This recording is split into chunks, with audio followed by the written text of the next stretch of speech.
Sejarah pendidikan jasmani. Latar belakang studi sejarah. Sejarah merupakan kajian sistematik dari masa lampau. Dengan pengetahuan masa lalu, bagaimana ia turut membentuk masa kini, keadaan sekarang dapat lebih dipahami.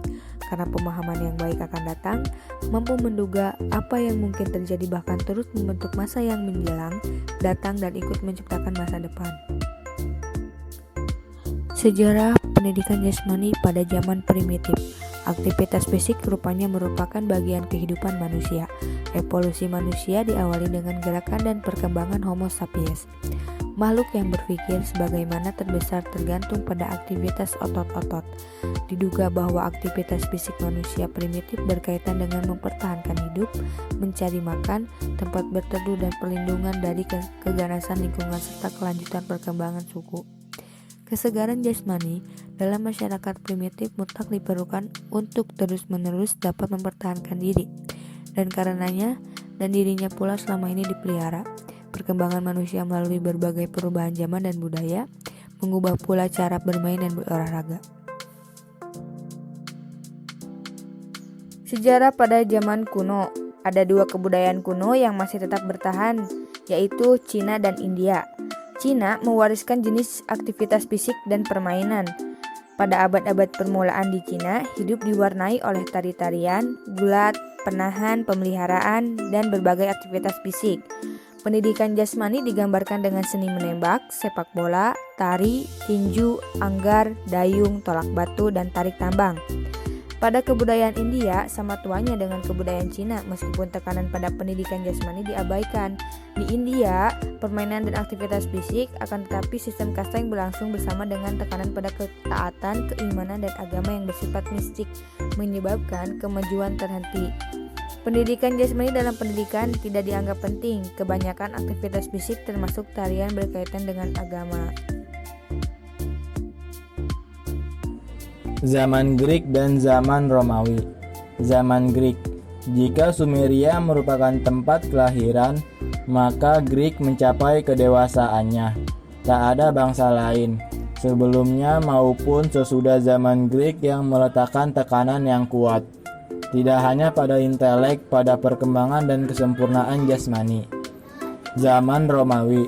Perang Romawi tak pernah terkenal sebagai atlet, tapi mengagumi ketangkasan olahragawan dan mendorong perkembangan berdasarkan profesionalisme. Profesionalisme dalam olahraga diterima dan tekanan diletakkan pada lomba Charlotte dan perkelahian gladiator tanpa pembatasan hingga memakan korban dan nyawa pelomba. Stadion yang paling terkenal adalah Circus Maximus di Roma, sebuah arena yang dapat menampung sebanyak 200.000 penonton.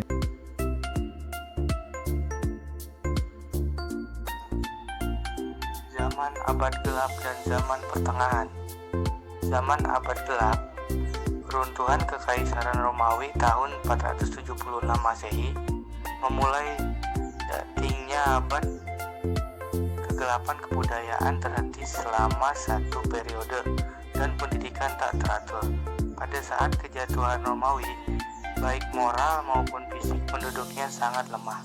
Kaum barbar dari utara yang menyerbu perlu lebih dari 1000 tahun untuk membangun kembali budaya bangsa yang mereka taklukkan. Zaman pertengahan. Selama abad pertengahan yang mempengaruhi kebudayaan dan berakibat buruk bagi latihan jasmani, filsafat Kristen pada mulanya sangat mementingkan rohani dan bukan jasmani.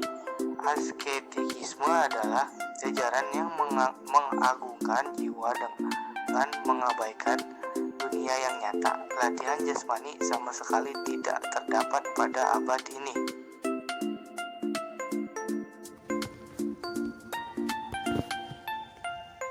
Zaman feodalisme dan kesatria. Feodalisme sebagai cara hidup terdapat dalam abad pertengahan yang timbul dari kekacauan setelah jatuhnya Romawi. Semua kehidupan politik, ekonomi, sosial terpusat pada feodalisme. Hanya ada dua macam profesi yang terbuka bagi anak muda kelas sosial tinggi, yakni jadi pejabat gereja atau jadi kesatria. Keduanya tumbuh pada zaman gelap sebagai reaksi atau kompensasi jumlahnya pemerintah pusat.